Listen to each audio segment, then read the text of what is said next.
14 है हमारे। लो, तारीफ करें तो भी दिक्कत है।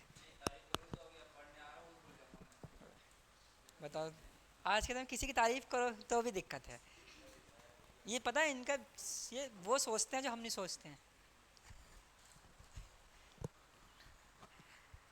ठीक है, चलिए इलेक्ट्रिक पोटेंशियल की बात कर लेते हैं। रिवीजन थोड़ा सा स्टार्ट कर दें, कल हमारा एग्जाम है, तो मतलब आपका एग्जाम है।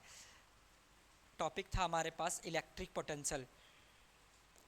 इलेक्ट्रिक पोटेंशियल के बारे में मैंने आपसे सिंपल एक बात समझाई थी कि जब डिस्कस किया था, अकॉर्डिंग टू कि इलेक्ट्रिक आपके अकॉर्डिंग क्या होता है इलेक्ट्रिक पोटेंशियल, बता सकते हो कुछ? तो सानी बेटे, भूमि,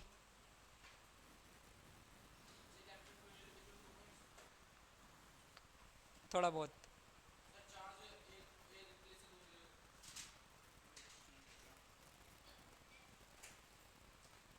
चलो कोई बात नहीं, मैं बता रहा हूँ, ठीक है। ध्यान दे रहे बेटे, इलेक्ट्रिक पोटेंशियल के बारे में आपसे उस दिन भी कहा था कि अगर हमें कोई बैटरी चार्ज करने, सपोज करो कोई बैटरी आपके पास 20 वोल्ट की है, वहाँ पर भी लिखा हुआ होता है 20 वोल्ट, उस 20 वोल्ट मतलब पोटेंशियल। ठीक है, और आपने अगर ये चैप्टर पढ़ रहे हैं तो भैया इसकी यूनिट भी क्या होगी, वोल्ट में ही तो होती है। बस में यूनिट भी वोल्ट में होती है, आप समझना ध्यान से, मैं पूरा चैप्टर रिवाइज कर रहा हूँ दोबारा से। तो सर अगर हमारे पास कोई 20 वोल्ट की बैटरी है तो उसके अंदर जो भी चार्ज हम उसको देंगे तो वो किस फॉर्म में स्टोर होंगे, एनर्जी के फॉर्म में स्टोर हो जाएंगे। यानी कि चार्ज ही बैटरी में जाकर एनर्जी बनते हैं, जिस फॉर्म में एनर्जी स्टोर होती है उस एनर्जी को बोलते हैं इलेक्ट्रिक पोटेंशियल एनर्जी। तो दैट्स मीन्स सर जब चार्ज बैटरी के अंदर जाते हैं तो क्या बन जाता है, पोटेंशियल बन जाता है। जितने भी कैपेसिटी होगी उतने वो चार्ज को लेंगे। अगर 20 वोल्ट है तो 20 वोल्ट का अकॉर्डिंग वो चार्ज एनर्जी में क्या होंगे, कन्वर्ट होंगे। तो मैंने उस दिन भी कहा था कि आज के बाद एनर्जी को ये समझना कि एनर्जी जो आपकी, सॉरी पोटेंशियल जो है आपका, वो मतलब होता है एनर्जी किसकी, चार्ज की एनर्जी। जिसमें हम ये पढ़ते हैं कि चार्जेस को इनफाइनाइट से उस पॉइंट तक लाने में आप जो भी वर्क करते हैं उस वर्क को कहा जाता है इलेक्ट्रिक पोटेंशियल। लेकिन मैंने दूसरी डेफिनेशन भी लिखवाई थी आपको कि इलेक्ट्रिक पोटेंशियल का मतलब होता है इलेक्ट्रिक पोटेंशियल एनर्जी।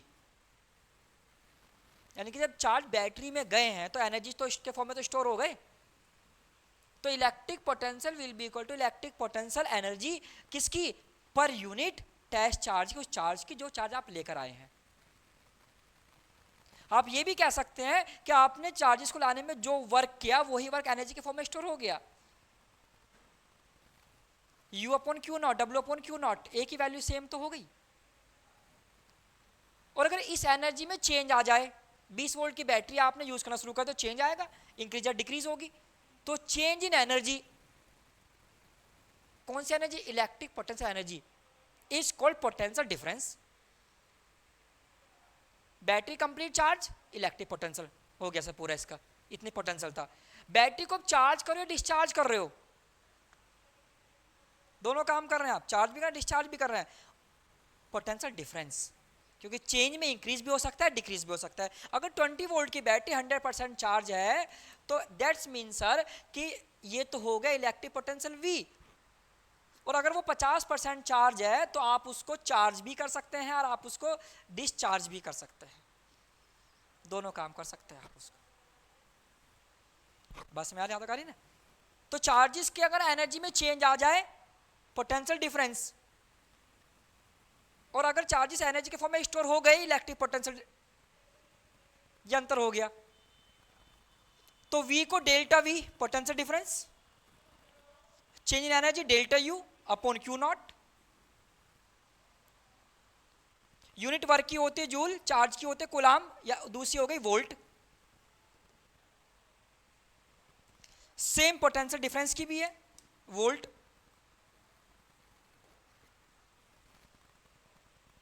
ये तो मतलब हुआ। आखिर में माइंड में ध्यान रखना कि आपकी बैटरी कंप्लीट चार्ज हो चुकी है, मतलब इलेक्ट्रिक पोटेंशियल यानी कि जो आपने चार्ज दिए थे बैटरी को चार्ज करने के लिए वो एनर्जी के फॉर्म में क्या हो गए, कन्वर्ट हो गए।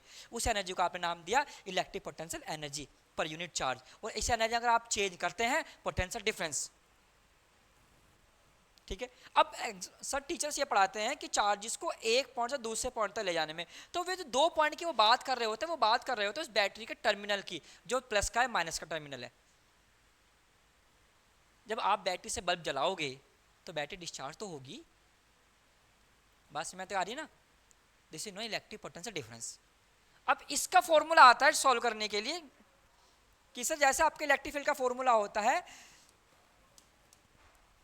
V equal to sorry electric field का होता है E equal to 1/4 pi epsilon के naught into Q upon R square. इसी तरीके से हमें डिराइव करने के लिए आता है कि V का फॉर्मूला क्या होगा, इलेक्ट्रिक पोटेंशियल का फॉर्मूला क्या होगा। तो मैंने आपसे कहा कि V का फॉर्मूला हमने ये डिराइव किया था 1/4 पाई एप्सिलॉन के naught into Q upon R. अब हम इस फॉर्मूले को प्रूफ करेंगे। आज तुम्हें डायरेक्शन करके दिखाता हूं मैं, पोटेंशियल वाला, एक्सियल लाइन वाला, इक्वेटोरियल लाइन वाला, ठीक है।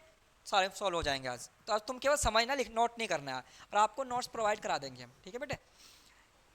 और समझना ध्यान से कि सर ठीक है ये हो गया पॉइंट O पर प्लस क्यू चार्ज, इससे R डिस्टेंस पर इसकी रेंज है, यहाँ तक रेंज है। रेंज का मतलब हो गया कि ये पॉजिटिव चार्ज है वो यहाँ तक ही अपनी पावर को क्या कर सकता है, अप्लाई कर सकता है, यहाँ तक अपनी पावर लगा सकता है।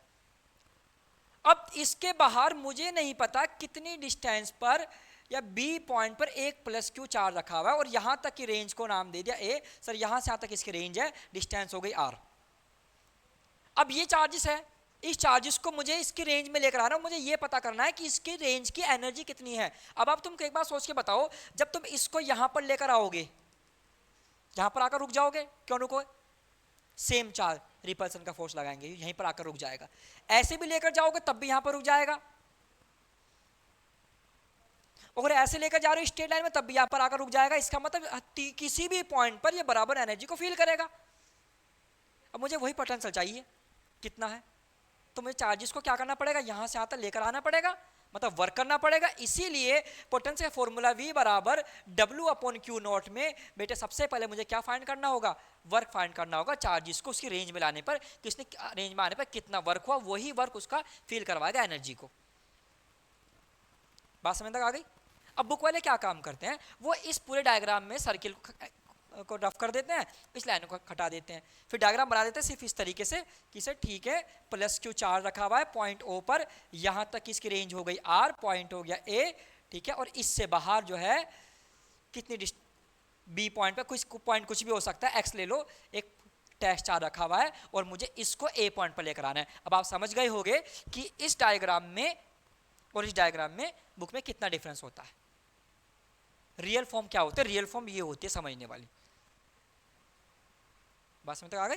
तो ठीक है, मैं चार्जेस को यहां से इस पॉइंट से X से A पर लेकर आऊंगा, A का मतलब उसकी रेंज तक। अब मुझे नहीं पता कितने डिस्टेंस पर है, मैंने कह दिया सर यहां से आता डिस्टेंस अननोन है, मैंने कहा बेटे ठीक है X हो गई। अब जो चीज आपको नहीं पता कितनी दूरी पर है, कितनी डिस्टेंस पर है, आप क्या करोगे, एकदम तो लेकर आ नहीं सकते। अगर ये पता हो कि यहाँ से आता डिस्टेंस 10 मीटर है तो यहाँ से बैठोगे वहाँ पर उतरोगे।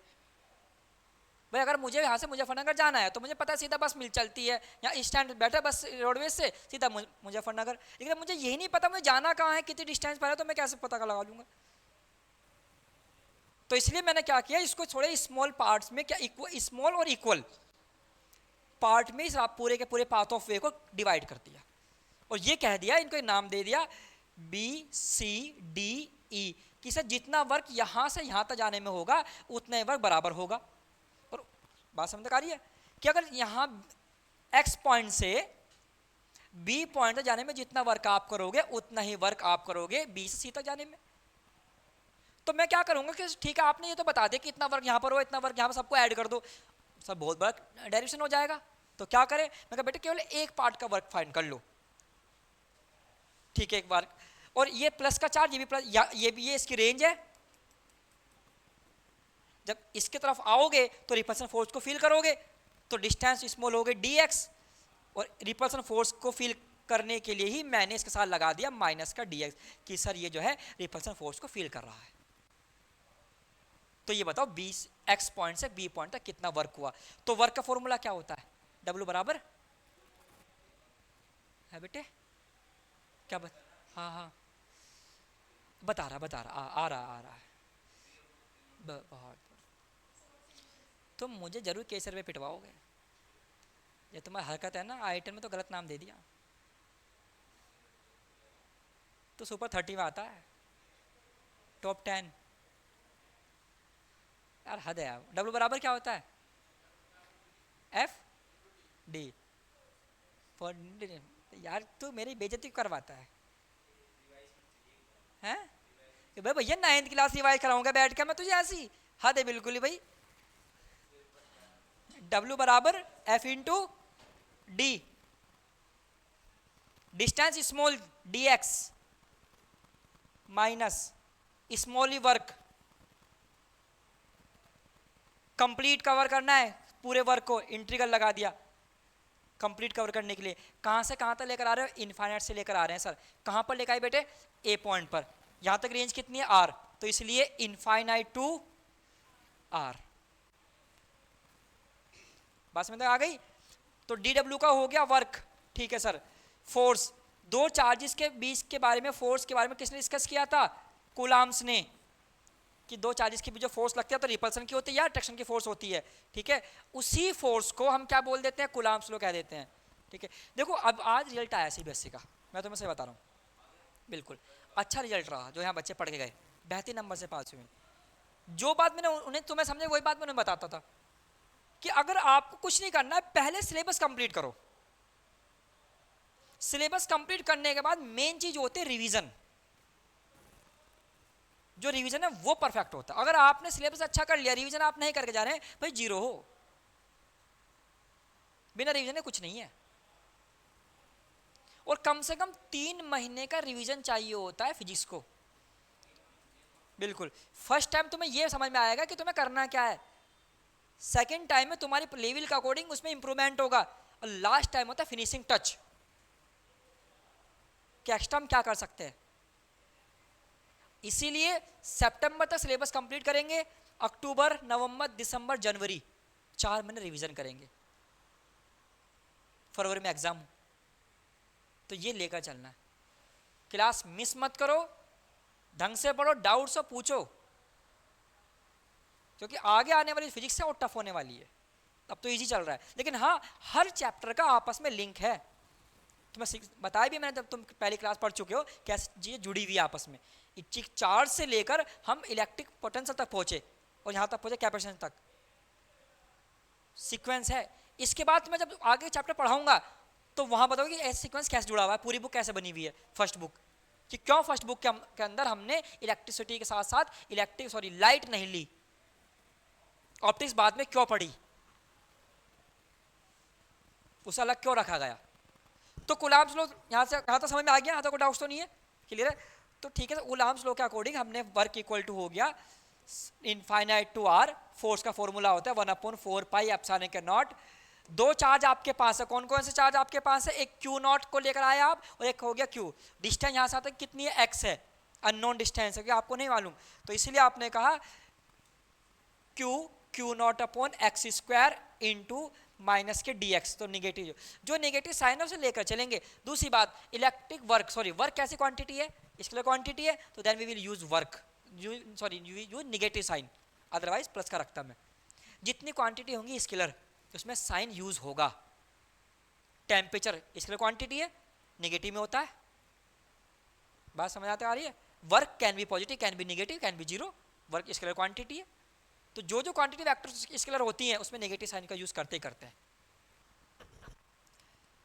अब इसके आगे हम कहें ठीक है सर ये हो गया, अब अप्लाई करा वर्क इक्वल टू जो कांस्टेंट वैल्यू उसको बाहर लिया। कांस्टेंट क्यों है? 1/4 पाई, इसकी वैल्यू फिक्स होती है 9 × 10⁹, तो ये आउटसाइड आ गया। चार्जेस फिक्स हैं, तो Q naught upon 4 pi epsilon के naught into infinite to R 1/x square, negative sign भी आउटसाइड लिया, इंटू dx। यहाँ तक क्लियर हुआ बेटे? यहाँ तक कोई डाउट्स तो नहीं है किसी को? भूमि समझ में आया यहाँ तक कैसे हो? शिव क्लियर है बेटे? I10 ठीक है। Q naught upon 4 pi epsilon के नॉट। अब इसको थोड़ा मैंने सिंप्लीफाई कर लिया, x की पावर -2 इंटू dx। अब समझ गए कैसे? ऊपर जाकर माइनस में हो गई पावर। अब यहाँ तक बायो वाले जो मैथ वाले कितने यहाँ पर इंटीग्रल समझाया था? इंटीग्रल एक फॉर्मूला होता है बायो वाले, तुम समझ लो कि इसको बोलते हैं इंटीग्रल का साइन। अगर x की पावर इसके अंदर n है और कोई फंक्शन साथ में है dx, तो बायो मैथ वाले बस इतना ध्यान रखो जो हमारा यूज के लिए कि इसकी पावर कुछ भी हो सकती है, प्लस माइनस में, अपॉन में, फ्रैक्शन फॉर्म में, डेस में, कुछ भी हो सकती है। करना क्या होता है, इसकी पावर में एक ऐड करते हैं, नीचे भी सेम लिख देते हैं, n+1 अपॉन n+1। तो यहाँ पर मैंने यही पार्ट किया, यहाँ मतलब यहाँ से यहाँ तक जो सॉल्यूशन है ये हो गया इस तरीके से, W equal to minus Q Q naught upon 4 pi epsilon के नॉट सर हो गया x की पावर माइनस के 2 प्लस के 1 अपॉन माइनस के 2 प्लस के 1। क्लियर हुआ बेटे यहाँ तक? ये पावर में एक ऐड कर दिया, एक ही नीचे माइनस कर दिया, इनफाइनाइट से r, इनफाइनाइट टू r। इस पूरे की वैल्यू ही तो है साथ में जो dx है। क्लियर यहाँ तक? अब ठीक है सर, हमारे पास वैल्यू आ गई, work equal to minus Q Q naught upon 4 pi epsilon के नॉट, और सर आपने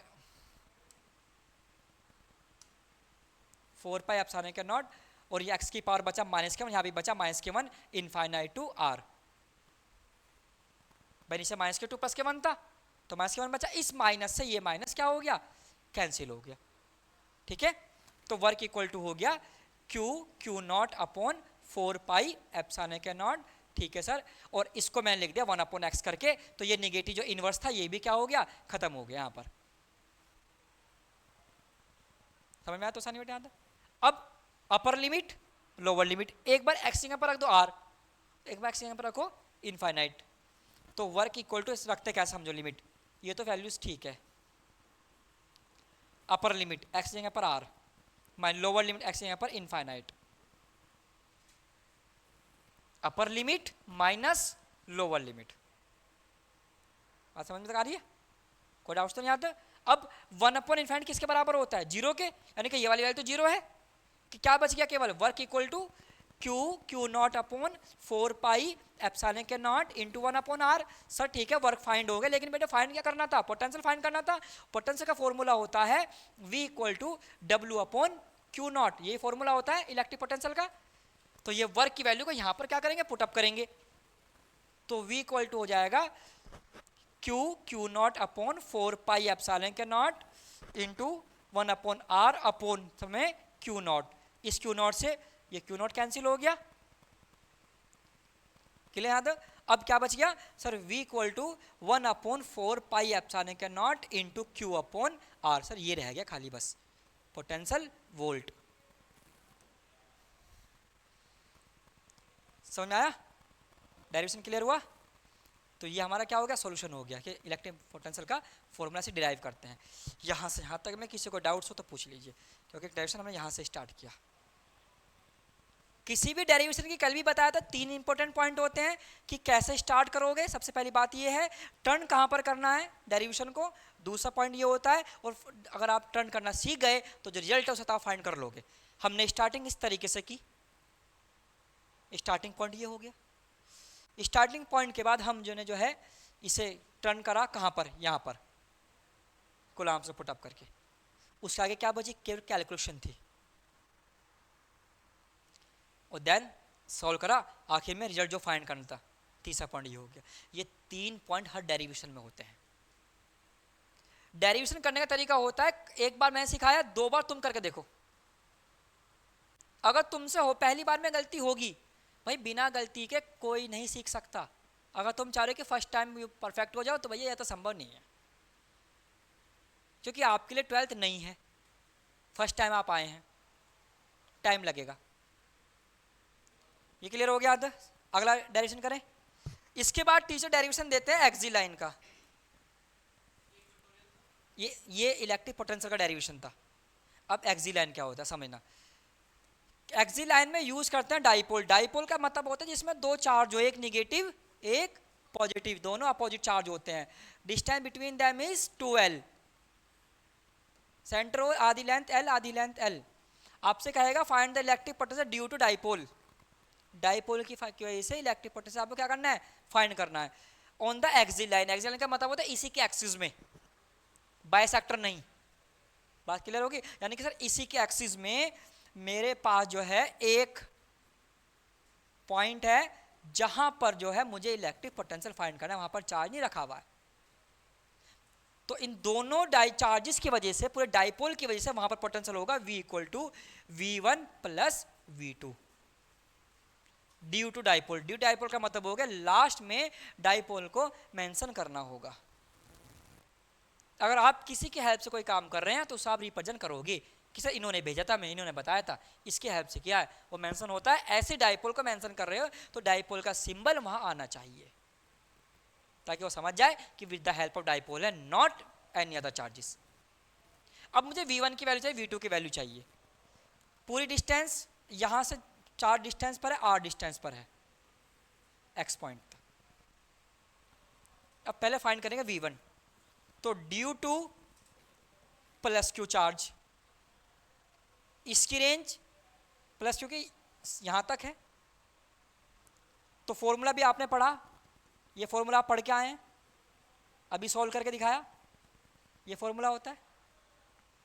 जब आप प्लस क्यू की वजह से फाइंड कर रहे हो तो इस पॉइंट तक आपकी रेंज है, तो आपने ये वाली रेंज काउंट नहीं करी। जब ये रेंज काउंट नहीं करी देन आर माइनस कैल। इस बात को ऐसे बता दिया आपने। और अगर आप काउंट कर लेते तो आप काउंट कर लोगे तो ड्यू टू माइनस के क्यू चार्जेस में आप यहीं से तो रेंज लोगे, वहां तक की डिस्टेंस ऐसे काउंट करोगे तो v1 ये रहा, v2 हो गया 1/4 पाई एप्सिलॉन के नॉट q अपन आपने काउंट कर लिया तो r प्लस एल। लेकिन ये ड्यू टू माइनस चार्जेस है तो नेगेटिव चार्जेस को मेंशन कर दो, क्योंकि electric potential is a scalar quantity not vector quantity. जब स्केलर है तो साइन तो आप यूज करेंगे। अब ये दोनों वैल्यू यहां पर पुट अप करो इक्वेशन नंबर 1 में।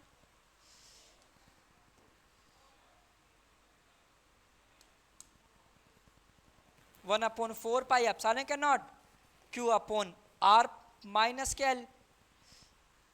अब v2 के जब यहां पर रखोगे q माइनस का तो प्लस माइनस क्या हो गया, माइनस हो गए, तो माइनस 1/4 पाई एप्सिलॉन के naught into q upon r plus L. अब तुम ये मत कर देना कि कट करके जीरो कर दो, एक प्लस का है एक माइनस का है, कॉमन आएगा इसमें से, क्या कॉमन आ गया, q कॉमन आ गया और 4 पाई एप्सिलॉन के नॉट कॉमन आ गया, रह क्या गया हमारे पास 1/r माइनस के एल और माइनस 1/r प्लस एल। दोनों प्लस के होते तो कैंसिल जीरो हो जाता। अब यहां पे हम क्या करेंगे, एलसीएम लेंगे।